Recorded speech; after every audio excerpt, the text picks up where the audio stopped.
त्या सगळ्या पुरोगामित्वामध्ये फुले शाहू आंबेडकर हे चवीपुरतं मीठ असतं. बाकी फुले काय म्हणालेत कोणाला पत्ता आहे. बाकी यांनी वाचलेलं पण नसतं. पवार प्रकाशन समारंभात जाऊन त्या पुस्तकावर तावाने बोलतात.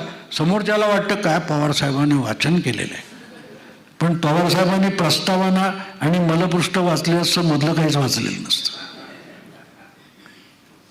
तर मुद्दा असा असतो मित्रांनो की हे जे काय पडत मूर्ख बोलतात ना,